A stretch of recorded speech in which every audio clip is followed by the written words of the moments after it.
nome é Andrew. É um prazer estar aqui com vocês hoje. É a minha primeira vez aqui no Brasil.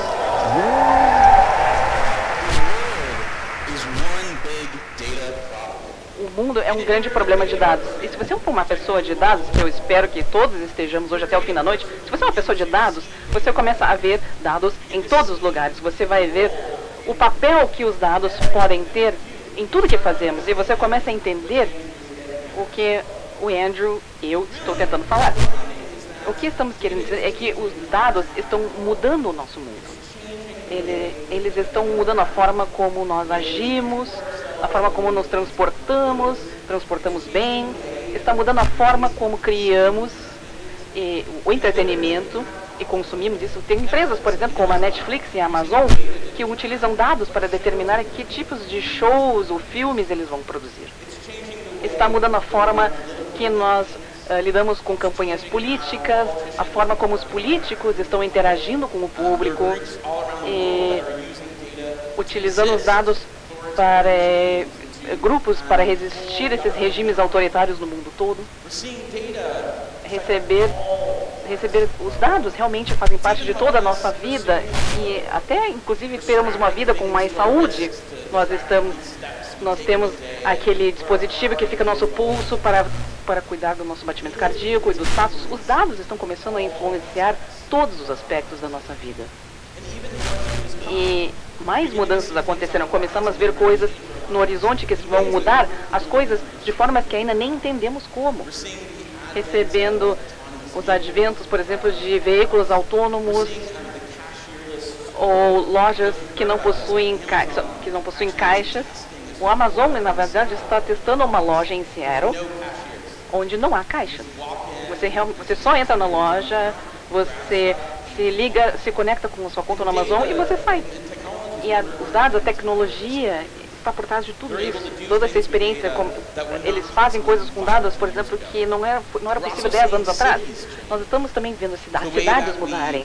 A forma como nós interagimos com o governo e com governos locais, em particular, eu trabalho muito com cidades no mundo, ajudando elas a pensarem como os dados e a tecnologia podem ajudar a fornecer melhores serviços para os cidadãos. E o que estamos vendo é esse crescimento dessa internet das coisas. A empresa da qual eu faço parte, Uptake, é realmente o trabalho principal que nós fazemos, é lidar com a internet das coisas, e todos os anos estamos adicionando bilhões e bilhões e bilhões de dispositivos à internet. E todos esses dispositivos estão coletando dados. Nós temos, por exemplo, máquinas de lavar roupa, máquinas de secar roupa, refrigeradores, nossos telefones, computadores, nossos veículos, tudo isso está sendo conectado à internet e estão gerando quantidades inimagináveis de dados. Como cada pessoa desse auditório, por exemplo, há milhares de dados que vocês disponibilizam, sua localização, seus pensamentos, suas fotos, os lugares onde vocês visitam, as coisas que você faz, vocês geram dados. E todos esses dados estão sendo utilizados. E porque temos esse tipo de transação com muitas das pessoas que criaram esses serviços que nós usamos todos os dias. O John, que é o fundador da Wire Magazine, disse: frequentemente, nós vemos, por exemplo, o Facebook nós damos dados em termos de terabytes, porque é uma troca. O Facebook está nos dando um tipo de serviço que torna a nossa vida melhor. Nós fazemos isso, por exemplo, com os nossos provedores de internet e com os serviços que utilizamos. Estamos fazendo isso cada vez mais, fazendo coisas que não nos damos conta que estamos. O John, por exemplo, disse que era óbvio que usamos o Facebook,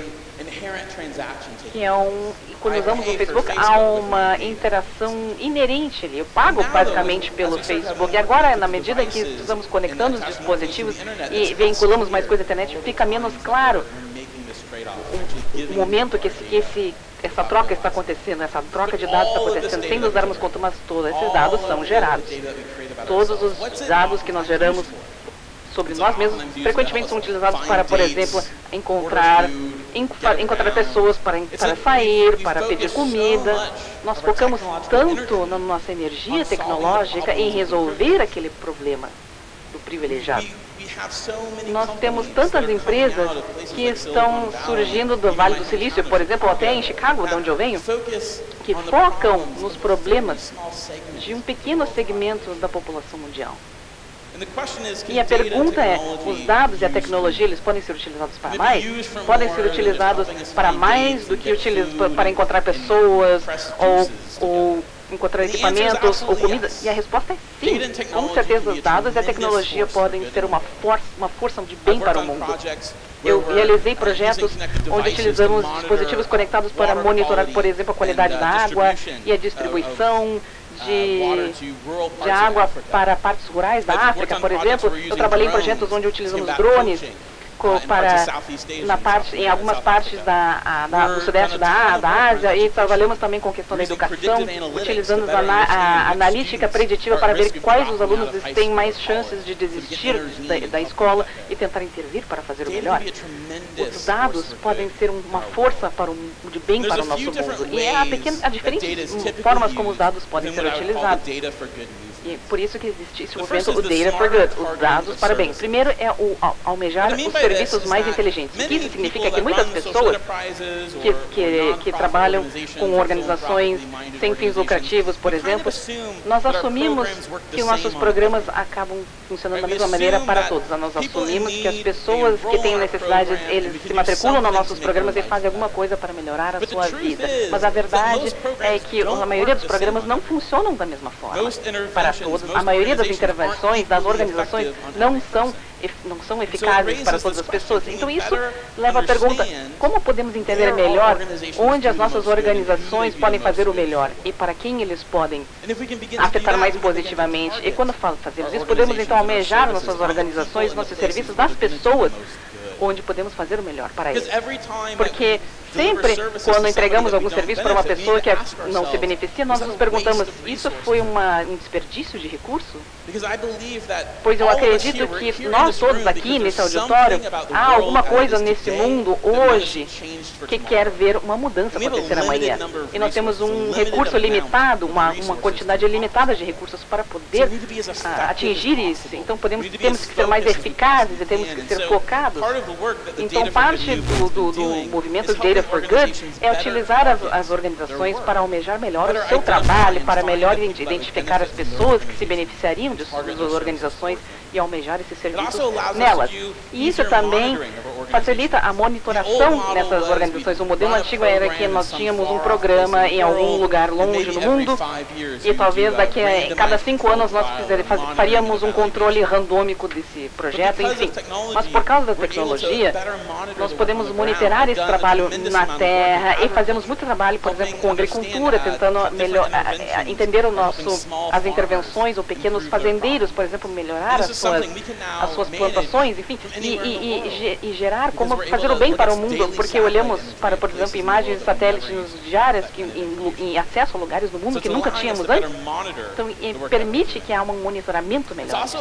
Também nos permite avaliações mais rápidas e mais baratas, porque antigamente, a cada 5, 10 anos, vamos fazer um experimento caro, um experimento randômico, e vamos gastar muito dinheiro com isso. E tipicamente esse tipo de experimentos levariam anos e centenas ou então milhares ou milhões de dólares. E agora, utilizando novas técnicas de aprendizagem e métodos científicos de dados, podemos estimar e avaliar o quão bem as organizações estão lidando com isso. E também leva a uma melhor coordenação de serviços. O que significa isso? Que há muitas organizações que essencialmente estão fazendo o mesmo tipo de trabalho. Muitos de nós estão tentando resolver os mesmos problemas e às vezes na mesma comunidade, e raramente falamos um com os outros, raramente compartilhamos informação.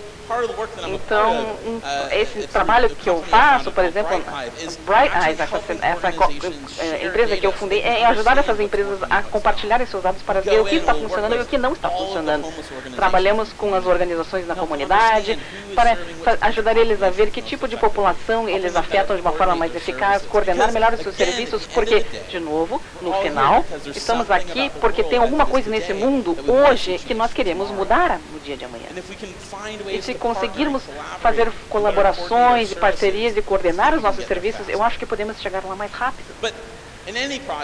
Mas, como cada projeto, há armadilhas que precisamos evitar. E eu quero falar isso com vocês. Nós nos entusiasmamos na possibilidade de dados da Andrew. Vocês dizem que queremos avaliar, coordenar, fazer tudo isso que você está falando, queremos nos focar. E eu sempre digo, bem, certo, mas você tem que ter algumas armadilhas que você precisa evitar. Primeiro é a utopia tecnológica. Eu sou um cara da tecnologia e eu vou ter o último telefone e os dispositivos na minha casa, e você pode provavelmente falar com qualquer coisa que tem no meu apartamento. Eu acordo de manhã e eu digo, luzes, acendam, ou eu sou o Deus do meu apartamento. E é fácil, então, a gente cair nessa armadilha de que a tecnologia vai nos salvar. A tecnologia não vai nos salvar. A tecnologia não vai resolver os problemas com os quais você se preocupa. Você vai fazer isso. Você vai fazer isso.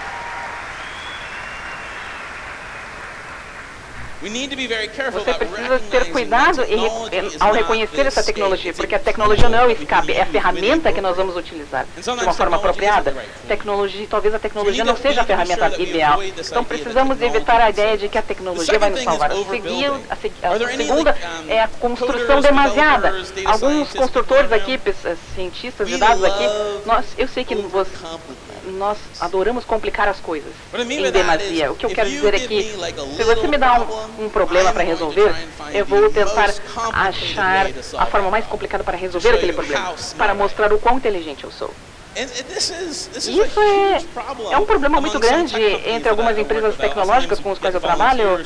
Às vezes eu faço esse trabalho voluntariado para essas empresas de tecnologia, e isso é uma tentação, porque você quer jogar tudo que você tem naquele problema, e isso na verdade não é útil, você não ajuda. Você precisa fazer uma abordagem centrada no usuário. O que vai beneficiar mais o usuário? Às vezes podem ser as soluções mais fáceis e não as complicadas. Então precisamos cuidar com isso para ter a certeza de que não estamos fazendo demais. A terceira é a criação no isolamento. O que eu quero dizer com isso é, nós nos Estados Unidos, por exemplo, nós fazemos isso muito bem. Nós sentamos na nossa mesa, nossos cubículos, no Vale do Silício, seja onde for, e nós falamos, bem, eu posso resolver os problemas da África.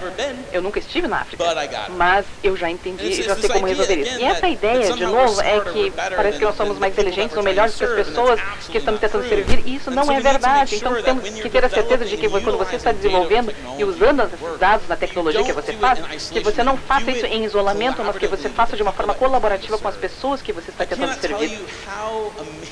É incrível sentar, por exemplo, com as pessoas que você está tentando servir e fazer um trabalho colaborativo e soluções colaborativas com elas. Essa é a forma que eu adoro ver como a tecnologia se desenvolve. Algumas semanas atrás, no Nepal, onde eu estava fazendo um projeto com o Uptake, eu estou em investimento na questão do tráfico humano. E foi uma semana onde estamos sentados com as pessoas, criando aplicativos e dados para ter maiores insights aos padrões das pessoas que estão sendo salvas. E literalmente ficamos uma semana ali sentados com eles, em chão sujos, enfim, ajudando eles a nos ajudarem para ver o que eles precisam. Não podemos achar que podemos construir as coisas em isolamento das pessoas que servimos. E por último, esse desenvolvimento desses jardins de muros, né? Eu acho que o futuro é a tecnologia de quando diz você precisa entrar na minha plataforma. E essa semana, por exemplo, é International Open Access Week, as pessoas estão celebrando a ideia de que os dados abertos, a tecnologia aberta, e eu acho que isso realmente é o futuro, principalmente o futuro da tecnologia para o bem social. Então, o que torna um dado para um bom projeto? E o que faz isso bem sucedido? Primeiro, temos que ter empatia com as pessoas para quem estamos servindo. É fácil quando você tem uma tela de computador entre você e a pessoa que você quer servir, e entre você e o problema que você trabalha. E acaba que você exclui um pouco dessa empatia. Precisamos ter uma empatia e respeito para a pessoa com quem está trabalhando. E isso nos leva a um design para ser mais centrado ao usuário. Precisamos pensar o que essa pessoa realmente precisa.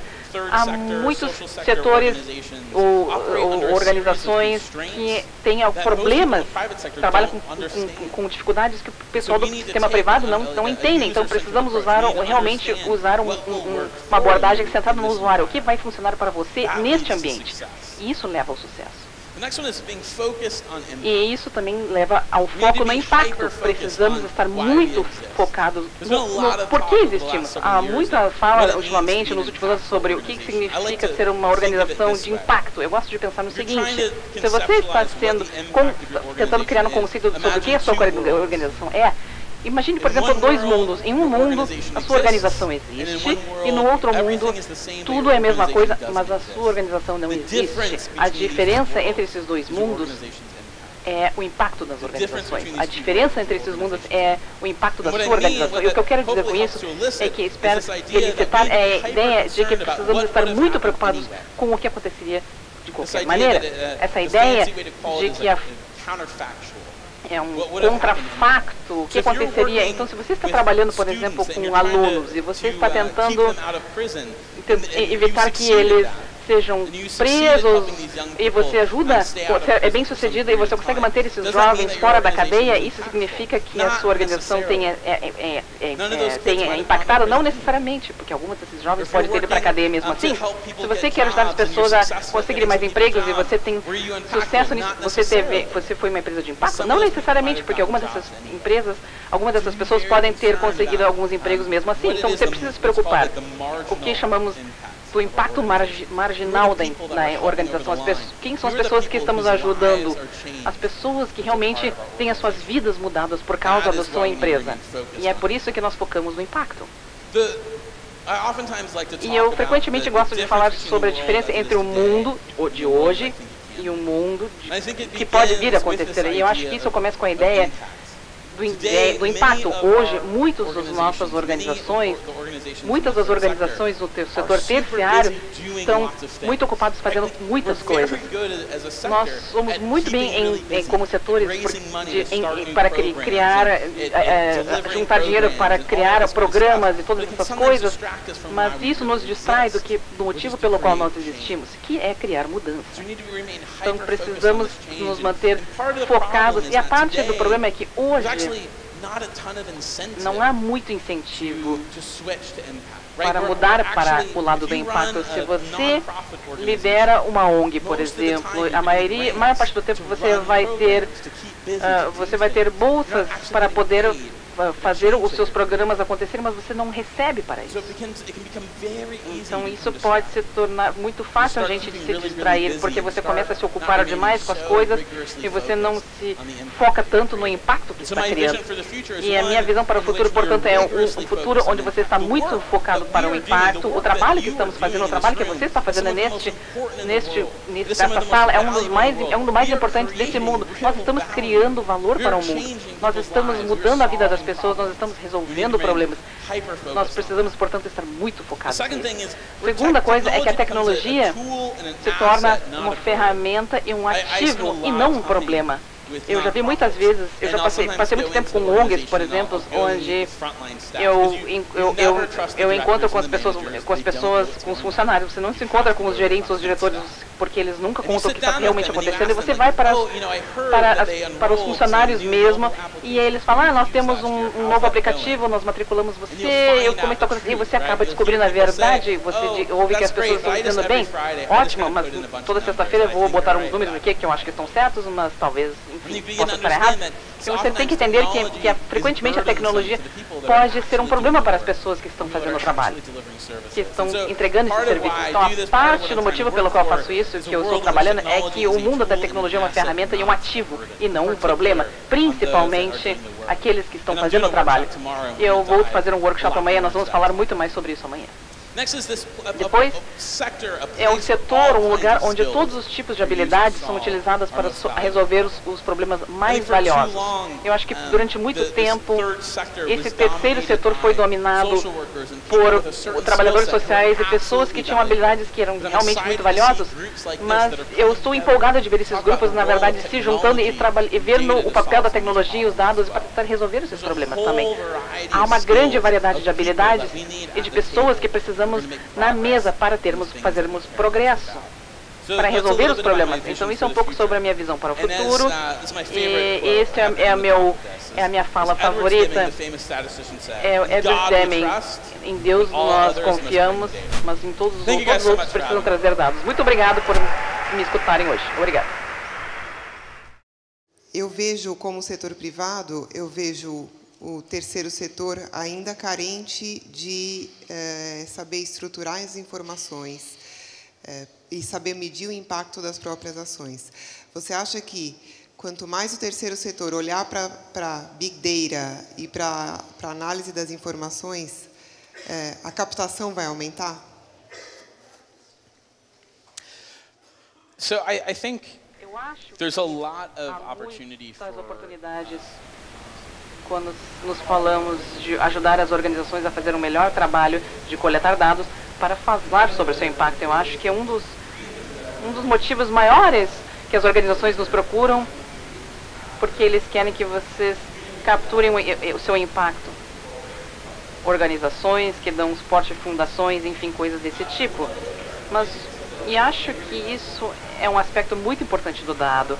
Como isso nos ajuda a melhorar e a provar o impacto que temos. E uma das coisas interessantes que estávamos falando antes é que, na medida em que partes do setor social começam a se medir de uma forma mais rigorosa, eles conseguem ganhar mais dinheiro, captar mais dinheiro. Eu vi isso várias vezes e é um padrão que estamos começando a enxergar, como saúde, a eficiência de energia, por exemplo, energética, estão começando a ser mais mensuráveis e as organizações estão começando a fazer não apenas isso em isolamento, mas de uma forma mais colaborativa, fazer esse tipo de avaliação, não é?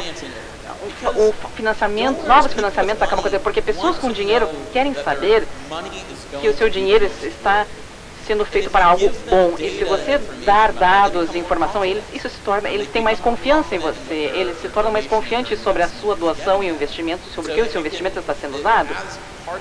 E na medida em que partes do setor se tornam mais rigorosas, eu realmente vi isso. Eu vejo novos tipos de financiamento, mais financiamentos acontecendo, e inclusive vi organizações individuais, quando elas são bem rigorosas e transparentes sobre os seus dados e o seu impacto, os doadores realmente se cativam a isso, porque isso dá mais confiança a eles. Vou agora passar para a plateia. A pergunta da Bruna, de Florianópolis.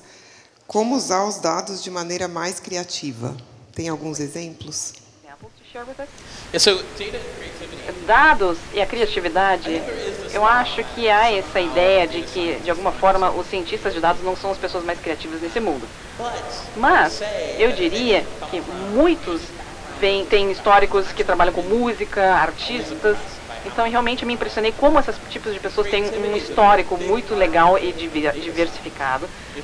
E com esses dados, cientistas que trabalham com dados, se você não trazer criatividade para o trabalho, você não vai ter muito valor, você não vai criar muito valor. No workshop que eu vou falar amanhã, há uma grande parte desse lado da ciência dos dados que você precisa entender que tipos de características de dados eu vou incluir, por exemplo, no meu trabalho, e você realmente pode ser bem criativa nesse processo. E alguns dos melhores cientistas de dados realmente são muito criativos. O segundo aspecto da criatividade é o uso de coisas como visualização de dados e a narração de dados e de histórias. O papel de narração de dados. Meu trabalho, na verdade, era entender como usar os dados para contar uma história. As histórias do nosso trabalho e dos nossos trabalhos dos nossos parceiros, e há muitas formas de narrativas que os dados podem realmente vir a trabalhar juntas e contar uma história bem legal. Thank you. Como negócios, empresas lucrativas, também podem utilizar dados para gerar impacto social como atividade principal? Do Diogo, de São Paulo, da Artemisia. As empresas também podem usar dados para criar impacto social. Com certeza, estamos vendo a criação de dados filantrópicos, onde os dados, empresas, na verdade, estão pensando de formas como eles podem dar os seus dados, de uma forma como eles dariam, por exemplo, doariam o seu tempo, o dinheiro. Os dados são um recurso, ele é um ativo. E, frequentemente, empresas privadas, por exemplo, têm dados muito valiosos demais, para as organizações. Então, estamos vendo o surgimento disso, eles estão tentando descobrir formas de como fazer isso de uma forma filantrópica com parceiros para fazerem os seus dados serem mais acessíveis. Isso é realmente a filantropia dos dados, que é uma coisa que é recente. E também como partes dos setores se tornam mais mensuráveis na medida que isso acontece, e isso também induz investimento da parte privada. Empresas, por exemplo, eu trabalhei com uma empresa de eficiência energética, ou então empresas que trabalham lucrativas, enfim, investidores com os quais trabalhamos, eles estão conseguindo atingir esse objetivo e o motivo que podemos criar esse trabalho sustentável é que estamos capturando o valor que está sendo criado. Nós estamos medindo isso, estamos falando disso, e há muita oportunidade para empresas já estabelecidas para descobrir, para doar os seus dados de uma forma filantrópica, e muitas empresas que estão surgindo, que estão se estruturando em volta dessa oportunidade para o bem social. Now, for a small non-profit organization in the third sector, for example, qual é o primeiro passo? O que você recomenda como primeiro passo para ir nessa direção de uso de dados e tecnologia? O primeiro passo quase nunca é técnico. Por favor, não saia daqui e vai contratar uma pessoa de dados para a sua organização. Isso não vai ser a solução para o seu problema, na maioria das vezes.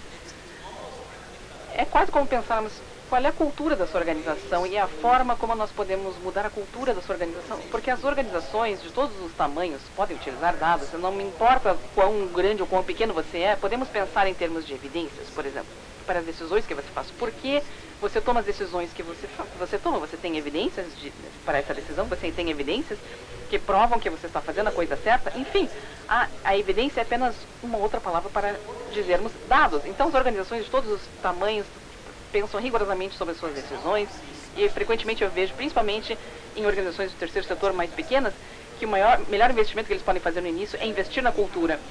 Temos, por exemplo, uma reunião, e não vamos apenas tomar a decisão que fizemos a decisão do ano anterior. Nós vamos usar as evidências e pensar, essa é a melhor forma para fazermos as coisas? Para o que estamos tentando fazer? Então você precisa ter essas evidências para dar suporte às suas decisões. E na medida que você desenvolve mais essa cultura baseada na evidência, as pessoas, os dados começam a seguir também junto. Você vê que tudo começa a se encaixar, que as pessoas vão ajudar mais a ter melhores evidências, porque você precisa de mais evidências, de mais dados. Você nunca pode forçar alguém ou forçar uma organização a se tornar mais focada nos dados. Eles precisam querer isso. E isso, portanto, começa com a cultura da empresa.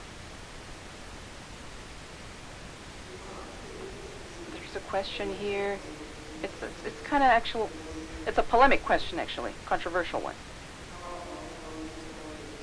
It's out of our control. It's centralized in just a few companies that use it in an unknown way at the offline world. How to change the power we have about the use and portability of it? Yes. So the problem that essentially... O problema é que essencialmente que o Facebook é um país e que ninguém é eleito, por exemplo. Isso é um problema, realmente. Sim, absolutamente. Acho que a grande maioria, ou uma grande maioria dos dados que você cria são controlados e de propriedade de algumas empresas. Se você usa, por exemplo, eu tenho um telefone do Google, eu uso o calendário do Google, o e-mail, tudo, etc., para tudo que eu faço, e eles sabem muito sobre mim. E é como se fosse no antigo faroeste, não é? Onde eles escolhem proteger essa informação, como eles escolhem utilizar essa informação. Então, essa semana, por exemplo, eu tive um amigo que estava solicitando um feedback de algumas pessoas, e isso não é confirmado ainda, mas que pensam que, por exemplo, que o Instagram e o Facebook estão escutando eles. Por exemplo, você diz alguma coisa e de repente aquela propaganda, aquele ad aparece. Não sei se isso acontece, mas é um momento nesse mundo que é um pouco assustador, porque as empresas sabem coisas sobre vocês antes de você mesmo. Há uma história nos Estados Unidos, a Target, essa loja nos Estados Unidos, varejista, eles mandam folders para as pessoas com, por exemplo, itens para bebês, fraldas, etc. Então o pai eles recebem isso na casa, o pai olha para aquilo e pergunta, bem, por que você está mandando essas coisas para minha filha? Por exemplo, coisas para bebês para minha filha? Bem, essencialmente o nosso algoritmo disse que ela está grávida e na verdade ela estava grávida e o pai não sabia e portanto é assim que a notícia se espalhou. Então estamos nesse mundo onde é incrível como essas empresas, o que essas empresas conseguem fazer. E muitas empresas, elas vendem e fazem transações com esses dados, a negócios que coletam esses dados para recursos e vendem para diversas utilidades. Mas agora nos Estados Unidos, nós estamos num grande debate, num escândalo sobre a Oxford Analytica, que era uma empresa que foi usada pelo presidente Trump, que ajudou ele a ser eleito de uma forma meio ilícita. Enfim, e eles coletaram todas as informações de muitas fontes diferentes e utilizaram para almejar as propagandas políticas de uma forma mais racista. Não sei, muitas pessoas não estão confortáveis com isso, então precisamos nos educarmos melhor sobre a forma como esse dado pode ser utilizado, seja escolher para como elas serão utilizadas ou permitir que as empresas utilizem esses dados, decisões até, por exemplo, que tipo de serviços que nós usamos online pode fazer uma grande diferença. Alguns são mais encriptados, outros são mais seguros, então precisamos estar mais conscientes disso, porque eu acredito realmente que, mesmo que o dado seja uma boa fonte de bem para o mundo, ele também tem riscos. É como qualquer ferramenta que pode ser utilizada para o bem e para o mal. E precisamos ficar cientes disso. Gente, tem muita pergunta aqui, eu vou tentar fazer todas, não sei se vou conseguir aqui pelo tempo. Falando em dados, utilização de dados de forma positiva, o Maurício, aqui de Florianópolis, pergunta como dados e tecnologia podem ajudar a impactar de forma positiva o problema de aglomerados urbanos subnormais, favelas, como questões de habitação e acesso à cidade e infraestrutura básica, e dentro de realidades como a do Brasil ou outros países emergentes. O dado pode ser um bom ativo para nos ajudar a manter melhor a infraestrutura, principalmente uma das coisas que eu faço, por exemplo, no Uptake, na empresa, é que trabalhamos com cidades para mantermos melhor as cidades com pouca infraestrutura, por exemplo, água, ou trânsito, ou energia. Então, algumas coisas básicas de infraestrutura e o dado é a tecnologia, podem ajudar a manter e garantir que isso esteja funcionando de uma forma mais eficiente. Isso realmente é uma parte do que nós fazemos lá no Uptake. Nós trabalhamos com todos os tipos de coisas para manter esses equipamentos funcionando. Mas também quando se trata de questões como direitos humanos, os dados, por exemplo, podem realmente também ter um papel muito importante, pode nos ajudar a entender que tipo de organizações estão trabalhando com essas comunidades que são mais eficazes e também dar uma voz para as comunidades. Eu trabalhei com uma organização chamada Slum Dwellers International, que é uma organização fantástica que está na África do Sul e também tem um escritório na Índia. Eles trabalham no mundo inteiro e eles realmente entram em nossas comunidades informais e coletam informações, uma pesquisa e pegam essas informações da comunidade para os governos locais e dizem, isso é que a sua comunidade precisa, isso é a sua comunidade e é hora das pessoas terem uma voz na escolha de seus serviços. Então o dado realmente teve um papel muito importante nessa organização em particular. Dá tempo de fazer mais uma ou duas perguntas. Vou ler essa da Rafaela, aqui de Florianópolis também.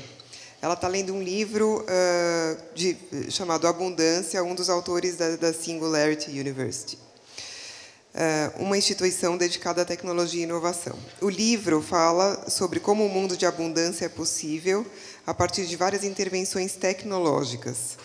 Qual a sua visão sobre outras tecnologias que não Big Data?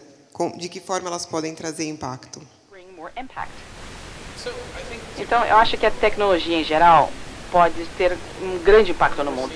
Estamos vendo a forma como plantamos alimentos, estamos vendo investimentos em fazendas verticais, como há alguns anos já.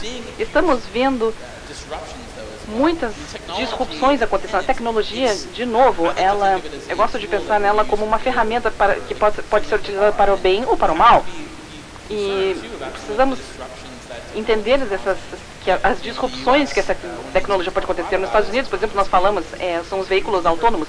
Há um grande número de pessoas que trabalham, que são caminhoneiros, por exemplo, nos Estados Unidos, e eles podem perder os seus empregos em pouco tempo. Então, eu acho que a tecnologia também pode ajudar e trazer muitas oportunidades para as pessoas. Em ajudar, por exemplo, a inovar e criar empregos com isso. Então, eu acho que algumas das tecnologias dos quais as pessoas estão falando, estamos ouvindo falar sobre, por exemplo, na agricultura, na comunidade médica, também como a medicina é entregue, como usar a inteligência artificial, tecnologias de drones. Eu vi muitos aplicativos no mundo e como isso está sendo melhorando, impactando a medicina, a agricultura, o monitoramento de ativos. Então, há muitas oportunidades para tecnologias de todos os tipos. Na verdade, o Good Tech Fest é uma coisa que eu faço nos Estados Unidos, que acontecerá em Detroit no ano que vem, e, na verdade, ele está querendo dizer, bem, quais são as tecnologias que estão no mundo e como podemos utilizá-las para o bem social. Uma última pergunta, a gente infelizmente já estourou o tempo. Eu queria pegar uma palavra do que você usou da tua apresentação, que eu acho importantíssima, e eu acho que a gente devia prestar cada vez mais atenção nisso, que é empatia. Dá um exemplo de empatia que aconteceu com você, na tua vida, na tua experiência pelo mundo. Para mim, eu gosto de pensar em como eu posso ir nessa jornada. Assim como muitos de nós aqui, há momentos na nossa vida quando algo se tornou mais dissidente, e esse é o direcionamento que eu quero seguir na minha vida. Eu não posso ficar sentada e deixar que isso aconteça. Então, para mim, esse momento impactante foi quando eu tinha 13 anos, e 14 anos, era o verão de 1999, eu estava na África do Sul. Passei aquele verão ensinando inglês em algumas escolas rurais, entre Joanesburgo e Durban, na África do Sul. E quando não estávamos ensinando, nós passávamos tempo ali com as crianças nas vilas onde as crianças moravam. E em 1999, a África do Sul estava sendo tomada pela AIDS. As pessoas estavam morrendo a torto e direito, e crianças da minha idade, ou talvez até mais velhos ou mais novos, que haviam perdido suas famílias, seus pais, enfim, seus irmãos para essa doença. E eu era essa criança, eu tinha 14 anos de idade, e, sabe, eu tinha uma casa legal em Connecticut, no subúrbio de Connecticut, e era realmente muito distante da minha realidade. E para mim, esse foi realmente o momento que eu pensei, bem, eu não posso ficar sentado e não fazer nada. Eu acho que essa semente da empatia realmente aconteceu. Muito obrigada.